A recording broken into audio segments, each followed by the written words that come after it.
The sleek silver ship Distant Hope glided through the dark emptiness of space. Captain Thexvar's 4 eyes studied the data on his screen. His ship belonged to the Velkan Trade Council, and they were always looking for new trade routes and planets to do business with. Captain, we're picking up another structure, called out Navigator Yilnoth from her station. Her tentacles danced over the controls as she guided the ship closer to what looked like an old abandoned space station. This was the 7th one they had found in this region of space. Each one was empty, floating like a ghost in the void. But what made them interesting were the messages carved into their metal walls. "Same warnings as before, sir," reported Communications Officer Zektal. His voice carried a tone of amusement. Multiple languages, all saying the same thing. Captain. Thexvar read the message for himself. "Human space. Unauthorized entry punishable by extinction." The words were burned into the station's hull in dozens of different alien languages. Some were written in the flowing script of the Zephyrians. Others used the sharp, angular text of the hegemony. There were languages from the far reaches of the galaxy, all carrying the same warning. "Humans," First Officer Krellmoth said with a laugh. "Never heard of them. Probably some tiny species trying to scare everyone away from their little corner of space." The crew shared a good laugh at this. The Velkan Trade Council had been exploring space for thousands of years. They had met hundreds of different species. Most new civilizations they encountered were either too primitive to matter or too weak to pose any real threat. These humans must be pretty desperate to put up signs like this. Navigator Yilnoth said. "Extinction? Really? What are they going to do, throw rocks at our ships?" Captain Thexvar had to agree. In all his years of exploration, he had never seen such dramatic warnings. Most species either welcomed traders or simply asked them to stay away politely. This talk of extinction seemed like the work of a very young and very scared civilization. Meanwhile, across the galaxy in the military headquarters of the hegemony, Empire Admiral Krelltox was receiving similar reports. His massive form filled the command chair as he listened to his scouts describe the warning stations. "Sir, our advanced teams have found these human warning signs throughout the Outer Rim territories," reported Intelligence Officer Varthek. "They seem to be claiming a significant amount of space." Admiral Krelltox's mandibles clicked with irritation. The hegemony had been expanding their empire for over 1,000 years. They had conquered dozens of star systems and enslaved countless species. No unknown civilization had the right to block their path. "Humans," he said, tasting the strange word. "Have we encountered this species before?" "No, sir. Our databases have no record of them. Intelligence suggests they are a relatively new spacefaring civilization, probably confined to a few star systems." The Admiral's laugh was a harsh, grating sound. "A new species making threats? How amusing. They'll learn soon enough what happens when primitive worlds try to stand against the hegemony." Similar conversations were taking place throughout the galaxy. The Krillian swarm, a race of bioengineered creatures that consumed entire worlds, found the warnings particularly funny. Swarm Mother Isakara examined the data with her compound eyes. "Small mammals making big threats," she said to her brood. "Perhaps they will provide interesting genetic material when we absorb their worlds." The Zephyrian Consortium, masters of trade and commerce, saw the warnings as an obstacle to profit. Chairman Kellos called an emergency meeting of the trade board. "These humans are blocking potentially valuable trade routes," he announced. "We cannot allow unknown species to interfere with free commerce. Perhaps they need to be taught a lesson about galactic law." None of these powerful civilizations understood what they were really looking at. They saw primitive warnings from a scared species trying to protect their small territory. They assumed humans were just another weak civilization that would quickly surrender when faced with superior force. The truth was far different, but none of them were wise enough to ask the right questions. They didn't wonder why the warnings were written in so many languages. They didn't think about how much effort it would take to build warning stations throughout such a vast region of space.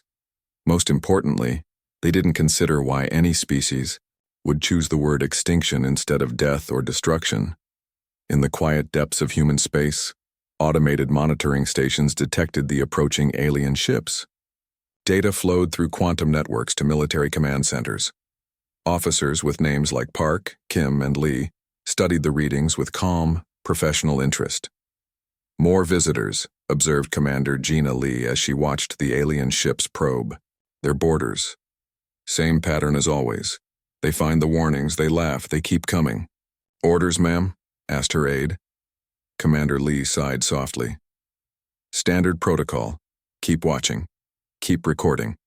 When they finally cross the line, we'll show them why we put those signs up in the first place. She had hoped the warnings would be enough.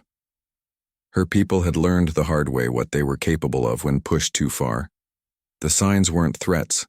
They were mercy. But mercy only worked when the other side was wise enough to accept it. The 12 warships of hegemony battle. Group 7 moved through space like metal sharks hunting for prey. Each ship was massive, built for conquest and destruction. Admiral Vexcol stood on the bridge of his flagship watching the stars ahead with satisfaction. Sir, we've crossed the warning boundary, reported his navigation officer. We are now officially in what these humans claim as their space. The Admiral's mandibles clicked with amusement. Excellent. Let's see what these primitive mammals can do against real military power. His fleet was impressive by any standard. 12 heavy cruisers, each one capable of destroying a small moon. They carried enough firepower to level entire cities. The crews were veterans of a dozen conquest campaigns. They had never met a species that could stand against hegemony might. Contact on sensors, sir, called out the tactical officer. Single vessel approaching. Admiral Vexicol looked at his screen and almost laughed out loud. The human ship was tiny compared to his massive warships. It looked more like a patrol boat than a military vessel. It was barely 1/3 the size of his smallest escort ship. Just one ship? He asked. Are they surrendering already? Unknown, sir. The vessel is maintaining course and speed. No weapons charged, no shields raised. The Admiral studied the approaching human ship with growing confidence. This was going to be easier than he thought. One small ship against 12 heavy cruisers? The humans were either incredibly brave or incredibly stupid. Open communications, he ordered. Let's get this over with quickly. The main screen flickered to life, showing the bridge of the human vessel. Admiral Vexicol found himself looking at a young human male wearing a simple uniform. The human had short, dark hair and calm brown eyes that showed no fear at all. I am Admiral Vexicol of the Hegemony Empire, he announced in his most threatening voice. You will surrender immediately or face complete annihilation. Your species will serve the hegemony, or your species will die.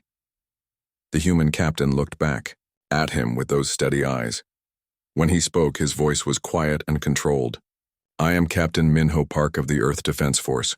You were warned, multiple times.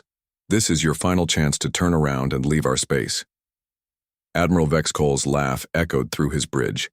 His crew joined in, finding the situation hilarious. This small human ship was giving them ultimatums? A single vessel threatening an entire battle fleet? Final chance? The Admiral repeated. Look around you, human, count my ships. You have one small boat. I have 12 warships. Each one of my vessels could destroy your pathetic ship with a single shot. Captain Park's expression didn't change. We know exactly how many ships you have. We know their weapons capabilities. We know their shield frequencies. We know everything about your fleet, Admiral. We've been watching you since you left your home system 3 weeks ago. This statement made Admiral Vexcol pause for a moment. How could they have been watching for 3 weeks? The hegemony had the best stealth technology in the galaxy, but he quickly dismissed the thought. The human was probably bluffing. Enough of this, the Admiral declared. Surrender now, or we will demonstrate the true meaning of overwhelming force. Captain Park's voice remained calm. You still don't understand. Those warning signs weren't put there to protect us, Admiral. They were put there to protect you, from us. The Admiral had heard enough. All ships target the human vessel. Prepare to fire on my command. His tactical officer's voice was excited. All weapons locked on target, sir. Plasma cannons charged and ready. Fire, Admiral Vexcol commanded. 12 heavy plasma beams lanced through space toward the small human ship. The combined firepower was enough to vaporize an asteroid. The Admiral expected to see the human vessel disappear in a burst of energy and debris. Instead, something impossible happened. The plasma beams struck what looked like empty space around the human ship and simply stopped. They hit some kind of invisible barrier and scattered harmlessly into space like water hitting a wall. What? Admiral Vexcol stared at his screen in shock. How is that possible?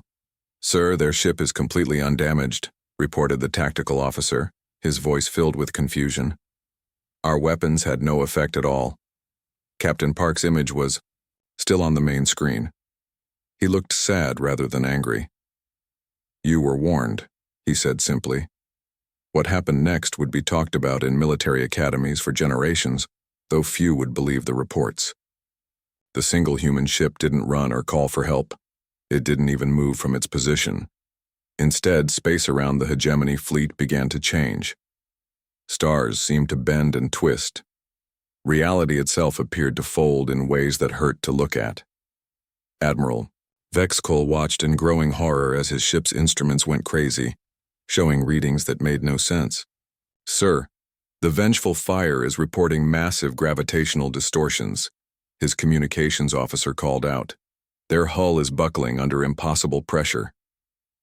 On the tactical display, Admiral Vexcol watched his mighty warships being torn apart by forces he couldn't understand. Some ships simply vanished, disappearing as if they had never existed. Others were crushed like tin cans by invisible hands. Retreat! He screamed. All ships, retreat immediately!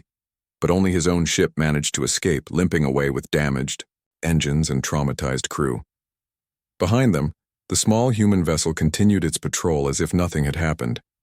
Captain Park's final message followed them into hyperspace. Tell them what you saw. Tell them the warnings are real. News of Admiral Vexcol's defeat spread across the galaxy like wildfire, but most civilizations refused to believe it. The story seemed impossible. One small human ship destroying 11 heavy warships? The survivors had to be lying or confused. The Krillian swarm, however, saw opportunity in chaos. Deep in their bioship breeding chambers, Swarm Mother Iskara studied the reports with her thousands of compound eyes. Her massive form pulsed with excitement as she considered the possibilities. These humans interest me, she said to her brood children gathered around her. If they truly defeated a hegemony fleet, their genetic material must be exceptional. We will test them properly. The Krillian swarm was unlike any other species in the galaxy. They were living weapons, bioengineered creatures that had evolved beyond their original forms. Their ships were grown rather than built. Their weapons were living organisms that consumed matter and energy. They had devoured entire star systems, turning planets into breeding grounds for new warrior forms. Billions of creatures had fallen before their endless hunger. The swarm had never encountered a species they couldn't absorb and improve upon. Prepare the testing fleet, Swarm Mother Isakara commanded. 10,000 bioships. We will see if these humans are worthy of joining the swarm. Her children moved with eager purpose. Throughout the massive hive ships, biochambers began producing new warrior forms. Acid spitters that could melt through any armor. Void swimmers that could survive in the vacuum of space. Plague carriers that could infect entire populations with a single breath. The Krillian testing fleet was a sight that had brought terror to countless worlds. 10,000 bioships, each one a living nightmare designed for one purpose: total consumption of any life they encountered. The fleet moved through space like a plague of locusts, leaving dead systems in their wake. As they approached human territory, Swarm Mother Isakara felt her excitement growing. These humans would provide excellent genetic templates for new warrior breeds. Entering human space now, reported Navigator Beast Rilthek through the bioneural link. No resistance detected. Their warning stations appear unmanned. Swarm Mother Iskara clicked her mandibles in satisfaction. Excellent. These mammals are probably hiding on their homeworld, trembling in fear. Begin the harvest protocols. But as the swarm fleet pressed deeper into human space, they encountered something unexpected. A single human vessel appeared on their biosensors, moving, to intercept their massive force. One ship? Iskara asked in disbelief. Against 10,000? These humans are either insane or suicidal. The human vessel was sleek and white, about the size of a medium Krillian bioship. It showed no fear as it approached the overwhelming swarm fleet. Communications crackled to life across the bio-neural network. "Attention, Krillian vessels," came a calm female voice. "I am Commander Gina Lee of the Earth Defense Force. You are in violation of marked territorial boundaries. Turn back now or face the consequences." Swarm Mother Isakara's laughter was a horrible chittering sound that echoed through the hive ship. "Face consequences. Little mammal, do you see our numbers? We are 10,000 strong. Each of our bioships could devour your vessel whole." Commander Lee's voice remained steady. "We are aware of your numbers. We are also aware of your capabilities. You specialize in biological warfare and adaptive genetics. You've conquered 47 star systems using plague organisms and biomechanical weapons."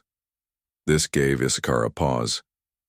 How did this human know such detailed information about swarm tactics? But she quickly dismissed her concerns. Intelligence gathering meant nothing against overwhelming force. "Enough talk," she declared. "All bioships, prepare to consume. Show these humans what happens when prey tries to threaten predators." The Krillian fleet moved forward like a living wave of destruction. Bioships released clouds of acid spores that could eat through any known material. Plague carriers launched, viral pods designed to infect and convert organic matter. Void swimmers prepared to board and consume the human vessel from within. Commander Lee's voice came through the communications again. "All ships, this is Defiant. Execute Pattern 7. Show them what we learned from the Centauri plague wars." Suddenly, space around the Krillian fleet erupted with activity. Human ships seemed to appear from nowhere, emerging from what looked like empty space. But these weren't ordinary vessels. They moved with purpose and precision that seemed almost supernatural. "Impossible," Swarm Mother Iskara gasped. "Where did they come from? Our biosensors detected nothing." What happened next shattered everything. The Krillians thought they knew about warfare. The humans didn't just fight back, they adapted in real time. When acid spores were released, human ships responded with neutralizing agents that turned the biological weapons into harmless dust.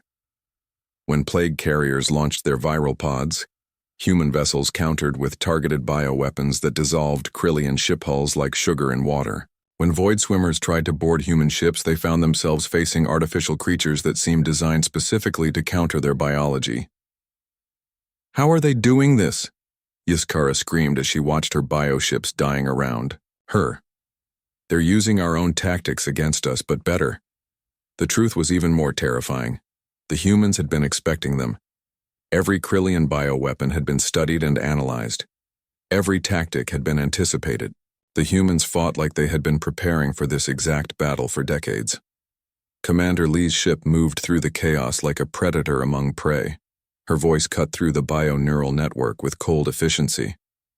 "You specialize in biological warfare. We perfected it. You adapt genetics for conquest. We've been adapting genetics for survival for centuries." One by one, the mighty Krillian bioships fell. Some were consumed by human bioweapons that made swarm organisms look primitive. Others simply stopped functioning as their biological systems, were rewritten by human viral programs. Of 10,000 bioships, fewer than 100 escaped the slaughter. Swarm Mother Isakara's own vessel fled in terror, her confidence completely shattered. As the survivors limped back to Krillian space, they carried news that would change how the galaxy viewed humanity forever. The humans didn't just fight, they learned, adapted, and improved with every battle. They had met their match, and it was terrifying. The emergency meeting took place on Nexus Station, the largest neutral territory in the galaxy. Representatives from dozens of civilizations gathered in the Great Assembly Hall, their faces showing fear and confusion. The reports coming from human space seemed impossible, but too many witnesses had confirmed the same story. Fleet Admiral Gexthor of the Hegemony stood at the center podium, his massive form commanding attention. Behind him, holographic displays showed the remains of destroyed fleets. The images were hard to look at. "Fellow beings," he began, his voice echoing through the hall. "We face a threat unlike anything in galactic history. These humans have defeated two major military forces using impossible technology. They must be stopped before they expand beyond their current territory. Swarm Mother Iskara spoke next, her chittering voice translated by the station's computers. The humans possess biological weapons that surpass even our own. They fight as if they know our every move before we make it. Chairman Kellos of the Zephyrian Consortium raised his tentacles for attention. Our trade routes are being disrupted. These humans are costing us billions in lost commerce. Something must be done. The assembly erupted in worried voices. Representatives spoke in dozens of languages, but the message was the same everywhere. Humanity had to be dealt with. I propose an alliance, Admiral Gexthor announced. Every military force in this room, working together. We pool our greatest weapons and most experienced commanders. No single species has ever stood against the combined might of the galaxy. The vote was unanimous. For the first time in galactic history, natural enemies agreed to work together. The hegemony would provide heavy warships. The Krillian swarm would contribute bioweapons. The Zephyrians offered their advanced shield technology. A dozen other civilizations added their own specialties. Within 3 months, the largest military force ever assembled began moving toward human space. 50,000 warships from across the galaxy, carrying enough firepower to destroy entire star systems. The fleet was so massive that it took 6 hours just for all the ships to pass through a single hyperspace jump point. Admiral Gexthor commanded from his flagship, the mighty dreadnought Galactic Dominion. Around him, his bridge crew worked with nervous efficiency. Despite their overwhelming numbers, everyone remembered the reports from previous encounters with humans. "Sir, we're approaching the human territorial boundary," reported his navigation officer. "All 50,000 ships are in formation and ready for battle." The admiral studied his tactical displays with satisfaction. The human homeworld called Earth lay directly ahead. Intelligence suggested it was heavily populated and poorly defended. Once Earth fell, human resistance would collapse. "Open communications to all ships," he ordered. "Today we end the human threat once and for all." But before he could give the attack order, his communications officer looked up with confusion. "Sir, we're receiving a transmission from the humans. It's addressed to you personally." The main screen flickered to life, showing a middle-aged human woman sitting in what looked like a comfortable office. She had kind eyes and graying hair, wearing simple civilian clothes. She looked more like a grandmother than a military commander. "Good morning, Admiral Gexthor," she said with a warm smile. "I am Ambassador Hana Kim of the United Earth Government. Welcome to our space.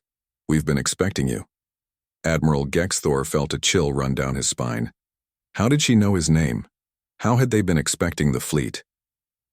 Ambassador Kim continued speaking as if she were chatting with an old friend.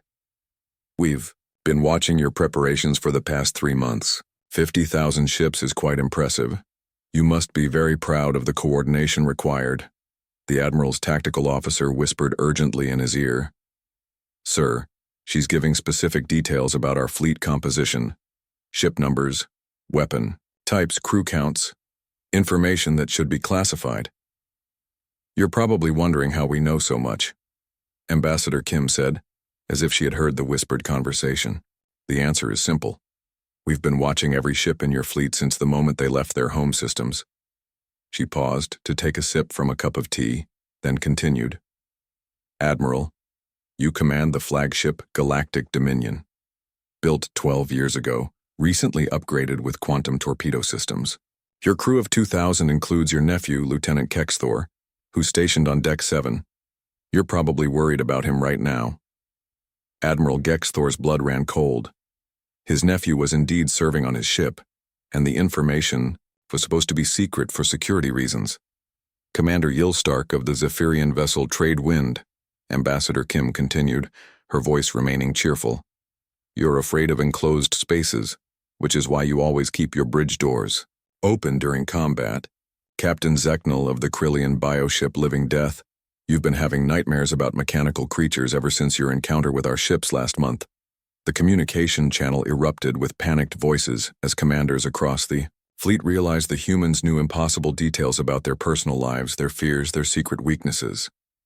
"How?" Admiral Gexthor managed to ask. Ambassador Kim's smile faded slightly. Because we've been preparing for this moment since we first encountered other species. Every ship that entered our space was observed, studied, and analyzed. Every communication was intercepted. Every battle plan was examined. She leaned forward in her chair. You still have a choice, Admiral. Turn your fleet around right now, and we'll pretend this never happened. Continue toward Earth and you'll discover why we put up those warning signs. Admiral Gexthor's pride overrode his growing fear. You're bluffing. No species could have such complete intelligence on 50,000 ships. Ambassador Kim sighed sadly. I hoped you would be wiser.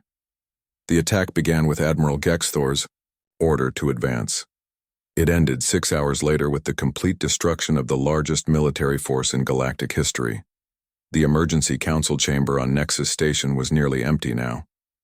Of the dozens of proud civilizations that had attended the war planning sessions 3 months ago, only 7 representatives remained. Their fleets were gone. Their armies were scattered. Their confidence was completely shattered.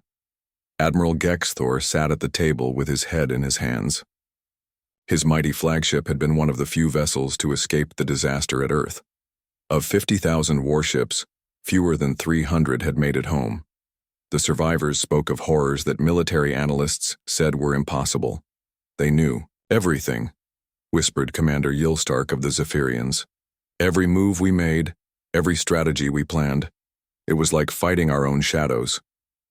Swarm Mother Ysakara's form had shrunk considerably since her defeat. Her bioship had barely escaped with minimal life support. They turned our own weapons against us, made them better, made them deadlier. The chamber fell silent as the main doors opened. Ambassador Hana Kim walked in alone, wearing the same simple clothes she had worn during her transmission to the fleet. She moved slowly like someone carrying a heavy burden, and took a seat at the far end of the table.